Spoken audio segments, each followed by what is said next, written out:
ગયા લેક્ચરમાં આપણે ધોરણ 6માં 11મો પાઠ ભૂમિ સ્વરૂપો ભણતા હતા, જેમાં આપણે પર્વતની રચના, તેમના પ્રકાર અને પર્વત છે એનું મહત્ત્વ સમજ્યા હતા.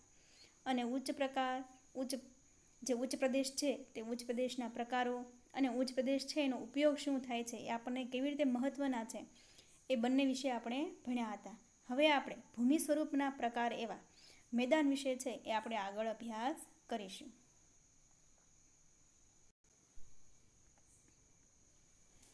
તો મેદાન વિશે જોઈએ તો કે સમુદ્ર સપાટીથી 180 મીટરથી ઓછી ઊંચાઈ આવેલા સમતલ કે સપાટ ભૂમિ ભાગને મેદાન તરીકે ઓળખવામાં આવે છે. દુનિયાના મોટાભાગના મેદાન નદીઓ દ્વારા ઠલવાયેલ માટીમાંથી નિર્માણ પામ્યા છે.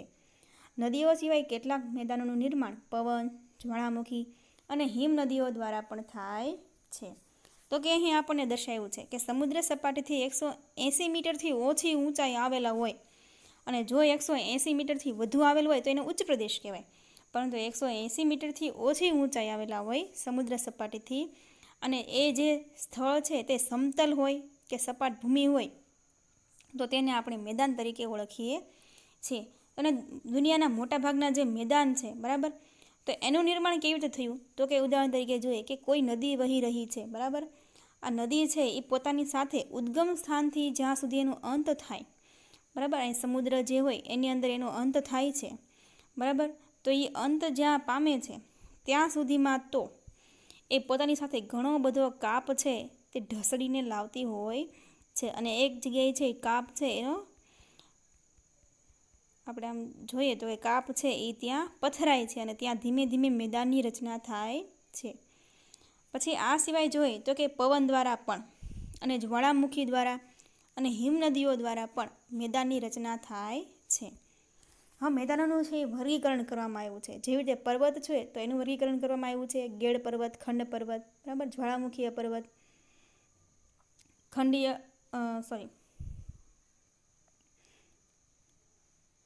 અવશિષ્ટ પર્વત. અને તો એવી રીતે છે એ મેદાનનું પણ છે વર્ગીકરણ કરવામાં આવ્યું છે. તો ચાલો જોઈએ તો કે 3 પ્રકાર છે. એક છે કિનારાના મેદાન, જેને સંરચનાત્મક મેદાન કહેવાય. બીજું છે ઘસારણના મેદાન અને ત્રીજું છે નિક્ષેપણના મેદાન. તો એમાંથી પ્રથમ છે કિનારાના મેદાન. તો એના વિશે જોઈએ. આ મેદાનનું નિર્માણ મુખ્યત્વે સમુદ્ર કિનારા એટલે કે પૃથ્વીની ભૂગર્ભિક હિલચાલને કારણે સમુદ્ર કિનારા નજીકનો ખંડીય છાજલીનો ભૂમિભાગ ઊંચકાય ત્યારે બનતા મેદાનને સંરચનાત્મક મેદાન કહે છે.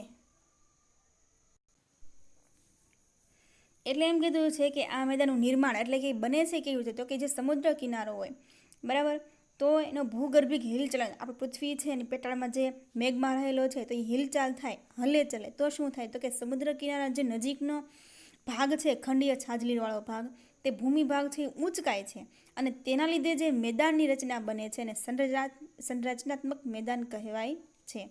ઓસ્ટ્રેલિયાનું મેદાન છે ને મિત્રો, એ પણ આ પ્રકારે જ નિર્માણ પામેલું છે. આવા મેદાન મોટે ભાગે ભૂમિખંડના કિનારે જોવા મળે છે. મેક્સિકોના અખાતના કિનારે ફેલાયેલ સંયુક્ત રાજ્ય અમેરિકાના દક્ષિણ પૂર્વ આવેલ મેદાન તેનું ઉદાહરણ છે. જમીનના તળિયા ઘસાવાના કારણે અને પણ આવા મેદાનનું નિર્માણ થાય છે. આવા મેદાન એટલે કેવા મેદાન? તો કે કિનારાના મેદાનનું નિર્માણ થાય છે. ઓસ્ટ્રેલિયાનું મધ્યનું મેદાન આ પ્રકારે નિર્માણ પામ્યું છે, એટલે કે જમીનના તળિયા ઘસાવાને કારણે. એટલે એમ કે મિત્રો, જમીન જ્યાં હોય, બરાબર, ત્યાં ધસારો થયા કરે, સતત ધસારો થયા કરે. પવન આવવાથી નદી ત્યાંથી વહેતી હોય તો એવી રીતે, બરાબર, તો એના લીધે થઈને એક સપાટ મેદાન છે ને રચના થાય છે, જે ઓસ્ટ્રેલિયામાં આવું મેદાન આવેલું છે. ત્યારબાદ બીજું જોઈએ ઘસારણના મેદાન. તો કે પૃથ્વીની સપાટી પર સતત ઘસારણની પ્રક્રિયા ચાલતી રહે છે, જેનાથી લાંબે ગાળે પર્વતો તથા ઉચ્ચ પ્રદેશો નદી, પર્વત અને હિમનદી જેવા પરિબળો દ્વારા ધસાઈને મેદાન બને છે. આવા મેદાન સંપૂર્ણપણે સપાટ બનતા નથી. એટલે આપણને એમ થાય કે ઘસાઈ જાય, બરાબર, તો ત્યાં પછી જે મેદાન છે એ રહેવા જ ન જોઈએ, બરાબર, એટલે કે સાવ તે ઘસાઈ ગયેલા હોવો જોઈએ, સાવ સપાટ થઈ ગયેલા હોવો જોઈએ. પરંતુ આ જે મેદાન છે કંઈ સંપૂર્ણપણે સપાટ થાય નહીં. ખડકોની ટેકરીઓ વચ્ચે વચ્ચે જોવા મળે છે. એટલે કે ત્યાં જે ટેકરીઓ છે એ થોડી થોડી જોવા મળતી હોય. જેવી રીતે મેદાન સાવ એકદમ સપાટ હોવું જોઈએ એવી રીતે ના જોવા મળે, પરંતુ ત્યાં થોડી થોડીક આમ ટેકરીઓ સ્વરૂપે એવી રીતે ત્યાં જોવા મળે છે. ઉત્તર કેનેડા અને દક્ષિણ સાઇબેરિયાના મેદાન ઘસારણથી નિર્માણ પામ્યા છે. ઘસારણ દ્વારા બનેલ મેદાનોને પેની પ્લેન પણ કહે છે. એટલે કે આ મેદાનનું બીજું નામ છે પેની પ્લેન. ત્રીજું છે નિક્ષેપણના મેદાન. નદી, હિમનદી, પવન. જો મિત્રો, આ નદી, હિમનદી, પવન આ ત્રણે પરિબળો છે એ તો મેદાન બનવા માટે જરૂરી છે. એવું આપણને સૌથી પહેલાં આપણે જ્યારે ફકરો જ્યારે જોયો હતો ત્યારે જ આપણને કીધું હતું કે પર્વત છે, જ્વાળામુખી, આ હિમનદી છે અને પવન છે, તો આ બધાના લીધે છે અહીંયા મેદાનોનું નિર્માણ થાય છે. તો દરેક મુદ્દાઓ મિત્રો આ જે છે નદી, હિમનદી, પવન, નદી, હિમનદી, પવન, તો આ ત્રણેય જે શબ્દ છે એ તો આમાં આપણે આવવાના જ છે. બરાબર. હવે જોઈએ, પથરાયેલા કાપના નિક્ષેપણથી સરોવર કે સમુદ્ર જેવા કોતરો ભરાવાથી આવા મેદાનનું નિર્માણ થાય છે. તેથી તેને નદીકૃત કે કાપના મેદાન પણ કહેવામાં આવે છે. નિક્ષેપણના મેદાન અને કાપના મેદાન પણ કહેવામાં આવે છે. ભારતમાં ગંગા યમુનાના મેદાન, ઉત્તર ચીનમાં હવાંગ હોનું મેદાન. મિત્રો, હવાંગ હો એ ચીનની છે એક નદી છે, એટલે એનું મેદાન. ઇટાલીમાં પો નદી, ઇટાલીમાં નદી છે, નદીનું નામ શું છે તો કે પો. ઇટાલીમાં જે નદી છે એનું નામ શું છે? પો નદી. દ્વારા બનેલ લેમ્બાર્ડીનું મેદાન કાપના મેદાનમાં વિશિષ્ટ દૃષ્ટાંત છે. તો આપણા ભારતમાં જે ગંગા યમુનાનું જે મેદાન છે એ કાપનું મેદાન છે. જ્યારે મેદાનોનું નિર્માણ સરોવરમાં કાપના નિક્ષેપણથી થાય છે ત્યારે તેને સરોવરના મેદાન કહે છે. તો જે મેદાનોનું નિર્માણ છે એ સરોવરના કાપને લીધે થાય છે. એટલે કે સરોવરની નજીક જે જમીન વિસ્તાર આવ્યો હોય અને ત્યાં કાપ પથરાવાથી જે મેદાન છે એની રચના થાય તો એને કેવું મેદાન કહેવાય? તો એને સરોવરનું મેદાન કહેવાય. ઉદાહરણ તરીકે આપણે જોઈએ તો કે કાશ્મીરની ખીણો ભારતમાં સરોવરના મેદાનનું ઉદાહરણ છે. હવે આપણે મેદાન વિશે તો જોયું, હવે આપણે જોઈએ એનું મહત્ત્વ. માનવ વસાહતો અને વ્યાપાર વાણિજ્યમાં સ્થાનો ફળદ્રુપ મેદાનોમાં સ્થપાય છે. તો કે જે માનવી છે તો એ કઈ જગ્યાએ ખેતી કરશે? તો કે જે ફળદ્રુપતા હોય ત્યાં જાય. બરાબર. સપાટ મેદાન સડક માર્ગ અને રેલ માર્ગ માટે ઉપયોગી પુરવાર થાય છે. તો કે જે સપાટ મેદાન હોય ત્યાં શું? તો કે રેલના પટરા નાખવાના, તો કે એ સરળતા રહે. પછી સડક માર્ગ બનાવી તો કે એ પણ સરળતા રહે. એટલે આવી જે મેદાનની જે રચના હોય ત્યાં આવી રીતે કામ કરવું છે એ સરળતા રહે, એટલે એ ઉપયોગી સાબિત થાય. ગીચ વસ્તી ધરાવતા શહેરો મેદાનોમાં આવેલા છે. આપણને બધાને ખબર છે કે આપણા ભારતમાં જે ઉત્તર પ્રદેશ છે, બરાબર, તો એ પ્રથમ નંબરે છે. તો તમને મિત્રો એ પણ ખબર છે કે ઉત્તર પ્રદેશ છે ત્યાંથી જ આ ગંગા જમના નદી છે એ ત્યાંથી વહે છે ને, અને તે છે એ કાપના મેદાનમાં વસેલું રાજ્ય છે. ફળદ્રુપ જમીન ખેત ઉત્પાદન માટે વધુ ઉપયોગી છે. ખેત પેદાશો ઉદ્યોગો માટે કાચો માલ પૂરો પાડે છે. તો ખેત પેદાશો જે છે, ઉદાહરણ તરીકે આપણે મગફળી જોઈએ, શણ જોઈએ, બરાબર, કપાસ જોઈએ, તો બધી ખેત પેદાશો છે એ ઉદ્યોગો માટે કાચો માલ પૂરો પાડે છે. ઉદાહરણ તરીકે આપણે કાપડ બનાવવું હોય તો કાપડ શેનું? તો કે કપાસનું બનશે. બરાબર. તો એના માટે કપાસ જેવો કાચો માલ તો હોવો જોઈએ ને, બરાબર, પછી એને ઉદ્યોગમાં લઈ જઈશું. કાચો માલ જ નહીં હોય તો એ શું કાંઈ છે એ વસ્તુ બનશે નહીં. ઉદાહરણ તરીકે આપણે તેલ જોઈએ, જે આપણે શાક બનાવીએ છીએ તેલ જોતું હોય તો એના માટે મગફળી તો હોવી જોઈએ ને, એના માટે કપાસના બી તો હોવા જોઈએ ને, સોયાબીન છે, બરાબર. આ બધાનું ઉત્પાદન શેમાં થશે? તો કે ખેતીમાં. તો આવી રીતે ખેત પેદાશો જે છે એ કાચો માલ પૂરો પાડે છે. હવે ઉપસાગર બે, જેને કહેવાય બાય. હવે ઉપસાગર વિશે આપણે જોઈએ. આ દરેક છે એ આપણી ભૂમિ સ્વરૂપો છે એના બધા છે એ પ્રકારો છે કે આવી રીતે છે ભૂમિ સ્વરૂપો અલગ અલગ રીતે છે. જે મુખ્ય હતા એના વિશે આપણે જોયું. હવે આપણે અન્ય જે છે એના વિશે જોઈએ. સામાન્ય રીતે મહાસાગરના જળભાગનો આંશિક ભાગ એટલે કે ઉપસાગર. આંશિક ભાગ એટલે કે થોડોક ભાગ. મોટો મહાસાગર હોય એનો થોડોક ભાગ હોય એને ઉપસાગર કહેવાય. આપણે કેમ હોય, આપણે અત્યારે ક્લાસ તો શરૂ નથી, પરંતુ આપણે ક્લાસ હોય તો આપણે એમાં એક મંત્રી બનાવીએ, પછી એક ઉપમંત્રી બનાવીએ. એની જેમ એક મોટો સાગર હોય એનો જ થોડોક ભાગ હોય એને ઉપસાગર કહેવાય. બરાબર. એવી રીતે જે ફરતેની જમીનથી ખુલ્લા વિશાળ સરોવર જેવો આકાર ધારણ કરે છે. ફરતેથી જમીનથી ખુલ્લા વિશાળ સરોવરો જેવો આકાર ધારણ કરે છે. ઉપસાગરો વિશાળ અને નાના કદના હોઈ શકે છે. ભારતમાં બંગાળનો ઉપસાગર તેનું શ્રેષ્ઠ ઉદાહરણ છે. તો જે બંગાળનો જે ઉપસાગર છે, બરાબર, અહીંયા જેવું તો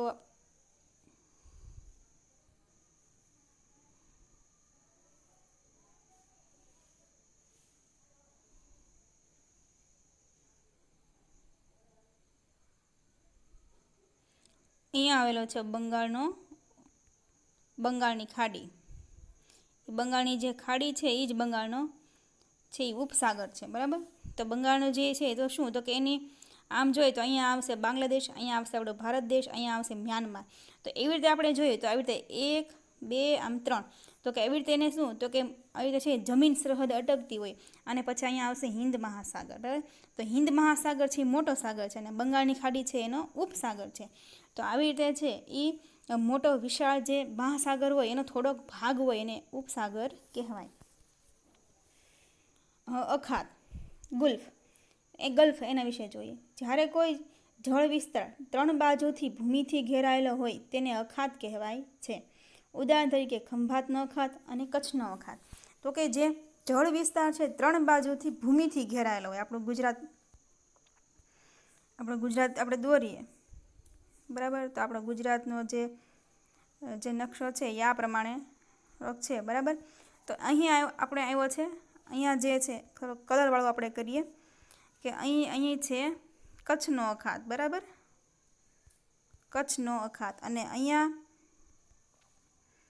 અહીંયા છે ખંભાતનો અખાત.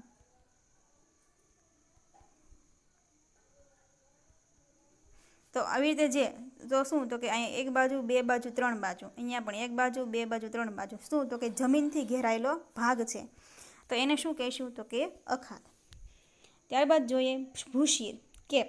ભૂશીર એટલે ભૂમિનો લંબાત્મક છેડો જે જળભાગમાં ફેલાયેલ હોય છે, જેને સમુદ્ર રેખા તરીકેની સંજ્ઞા પણ આપી શકાય. દાખલા તરીકે કન્યાકુમારી, જે આપણા ભારત દેશમાં તમિલનાડુ રાજ્યમાં આવેલ છે, અને Cape of Good Hope Africa.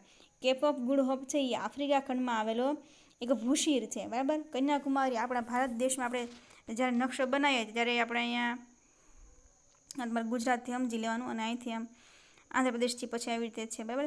તો અહીંયા કન્યાકુમારી છે તો અહીંયા આવેલું છે. તો શું કીધું કે ભૂશીર એટલે ભૂમિનો લંબાત્મક છેડો. તો આપણે અહીંયા જોઈએ તો આ છે એકદમ આમ લંબાત્મક છેડો છે જે જળભાગમાં ફેલાયેલો હોય અને જે પાણી ભાગમાં અહીંયા 3 બાજુ અહીંયા બાજુ પાણીમાંથી ફેલાયેલો હોય, તેને સમુદ્ર રેખા તરીકે સંજ્ઞા પણ આપી શકાય. કોને? ભૂશીરને. અહીંયા આવેલું છે, તમિલનાડુમાં આવેલું છે કન્યાકુમારી, તો એને આપણે કહીશું ભૂશીર. ત્યારબાદ જોઈએ આપણે ટાપુ, આઇલેન્ડ. જે ભૂમિ ભાગ 4 બાજુથી જળ વિસ્તારથી ઘેરાયેલ હોય તેને ટાપુ તરીકે ઓળખવામાં આવે છે.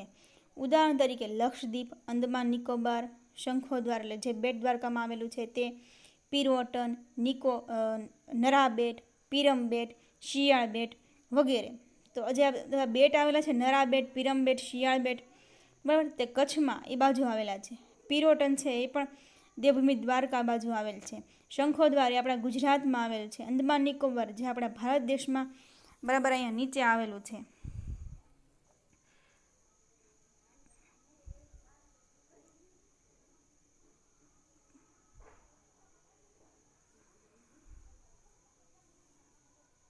અહીંયા વ્યવસ્થિત દોરાતું નથી.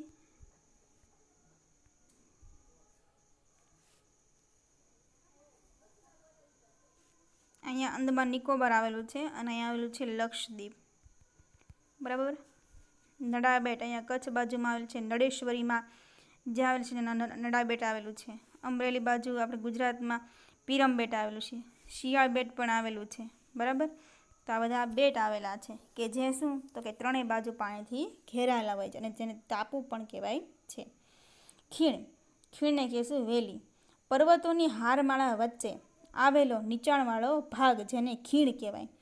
ગેડ પર્વતો અને ખંડ પર્વતોના નિર્માણ વખતે તથા નદી હિમનદીના ઘસારણ કાર્યના પરિણામે ખીણોની રચના થાય છે. દાખલા તરીકે કાશ્મીરની ખીણ.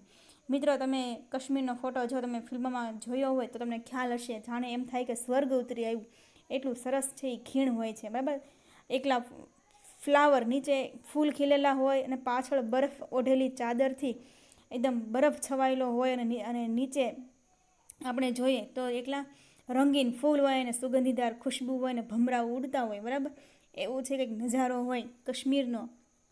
એ છે કાશ્મીરની ખીણ. તો કે શું? તો કે પર્વતોની હારમાળા હોય. આપણે હમણાં જ કીધું કે પર્વતોની હારમાળા, ત્યાં તો બરફવાળું વાતાવરણ પર્વત હોય. બરાબર, એની વચ્ચે જે આવેલો નીચાણવાળો ભાગ છે એને આપણે શું કહેશું? ખીણ. સામુદ્ર ધુની. બે જળ વિસ્તારોને જોડતી સાંકડી જળપટ્ટીને સામુદ્ર ધુની કહે છે. ઉદાહરણ તરીકે ભારત અને શ્રીલંકા વચ્ચે આવેલી પાલ્કની સામુદ્ર ધુની. તો બે જળ વિસ્તારોને જોડતી સાંકડી જળપટ્ટીને સામુદ્ર ધુની કહેવાય. જે આપણા ભારત દેશ અને શ્રીલંકા વચ્ચે પાલ્કની સામુદ્ર ધુની આવેલી છે. હવે ત્યારબાદ જોઈએ સંયોગી ભૂમિ. બે જળ વિસ્તારોને અલગ કરતી સાંકડી ભૂમિપટ્ટીને સંયોગી ભૂમિ કહે છે. ઉદાહરણ તરીકે પનામા ઉત્તર અને દક્ષિણ અમેરિકા ખંડ વચ્ચે આવેલી છે, કે જે બંનેને છે એ કહેવાય કે અલગ કરે છે. બરાબર, જે બે જળ વિસ્તારને અલગ કરે એને સંયોગી ભૂમિ કહેવાય. બે જળ વિસ્તારને જોડે એને સામુદ્ર ધુની કહેવાય. ત્યારબાદ જોઈએ દ્વિકલ્પ. જે ભૂમિભાગની 3 બાજુ સમુદ્ર અને એક બાજુ જમીન વિસ્તારથી ઘેરાયેલ હોય તેને દ્વીપકલ્પ કહે છે. દાખલા તરીકે દક્ષિણ ભારત, સૌરાષ્ટ્ર. તો એ સૌરાષ્ટ્રને આપણે દ્વિકલ્પ કહેશું. જ્યાં આપણે રહીએ છીએ, જ્યાં આપણું ભાવનગર તાલુકો આવેલો છે, જ્યાં આપણું સૌરાષ્ટ્ર આવેલું છે, એને આપણે કહેશું દ્વિકલ્પ. આપણા ગુજરાતનો આપણે નકશો જોઈએ, બરાબર, તો એમાં આપણે જોઈએ આપણું સૌરાષ્ટ્ર. આપણે હમણાં આગળ જ જોઈ ગયા કે આ જે છે આપણું સૌરાષ્ટ્ર છે. તો વાત શું કરી છે કે 3 બાજુથી એ પાણીથી ઘેરાયેલ હોય. તો આપણે એને ગણી લઈએ, આ એક બાજુ, આ બીજી બાજુ અને ત્રીજી બાજુ. તો આવી રીતે 3 બાજુ પાણીથી ઘેરાયેલ હોય અને આ એક ચોથી બાજુ. બરાબર, અને એક બાજુથી જમીન સપાટી સાથે જોડાયેલી હોય. તો એને આપણે કહેશું દ્વિકલ્પ. બરાબર, અને બીજી વાત કરી છે કે આપણે ભારત, દક્ષિણ ભારત. તો અહીંયા આપણું ગુજરાત અને આપણું આ દક્ષિણ ભારત. તો અહીંયા પણ શું છે? તો કે એક ભાગ, બે ભાગ ને ત્રીજો ભાગ, 3 ભાગ છે. તે કેવી રીતે? તો કે પાણીમાં છે. અને આ ચોથો ભાગ આ કઈ જગ્યાએ છે? તો કે આ ચોથો ભાગ. તો એ ક્યાં છે? તો કે જમીન સાથે જોડાયેલ છે. તો આવી રીતે 3 ભાગ છે તે પાણી સાથે અને એક ભાગ છે તે જમીન સાથે જોડાયેલ હોય ને શું કહેશું આપણે? દ્વિકલ્પ. તો મિત્રો, અહીંયા આપણો આ પાઠ જે છે, બરાબર, 11મો પાઠ ભૂમિ સ્વરૂપો અહીં પૂરો થાય છે. મિત્રો, આ પાઠ છે, બરાબર, તો એમાં તમારે હોમવર્કમાં તમને આ જે સ્વાધ્યાય પોથી છે, બરાબર, તો એ સ્વાધ્યાય પોથી તમને છે એ વોટ્સએપમાં જ તમને PDF તરીકે ફોટા છે એ સ્વાધ્યાય પોથી પૂરેલા મળી જશે. બરાબર, તો તમે જ્યારે લખો ત્યારે તમારે જોઈને તમારે લખવાનું રહેશે. બરાબર, ત્યાં સુધી મિત્રો આવજો. અને હા, આજનું એ તો જ્યારે તમે PDF મળે ત્યારની વાત છે, પરંતુ મિત્રો આ વિડીયો પૂરો થાય પછી તરત જ તમારે તમારી સ્વાધ્યાય પોથીમાં અહીં જે મને ઓળખી, અહીંયા જે યોગ્ય વિકલ્પ વડે ખાલી જગ્યા પૂરો, મને ઓળખી કાઢો, આ બંને જે પ્રશ્ન છે, હું જમીનથી 3 બાજુથી ઘેરાયેલો છું તો એને શું કહેવાય? તો એ તમારે અહીં જવાબ લખવાનો છે, એને શું કહેવાય? બરાબર, તો એ તમારે એવી રીતે લખવાનું છે. બરાબર, તો આ 2 વસ્તુ તમે પ્રશ્ન જવાબ પૂરી દેજો. ચલો મિત્રો, મળીએ બીજા પાઠમાં. ત્યાં સુધી આવજો. જય હિન્દ.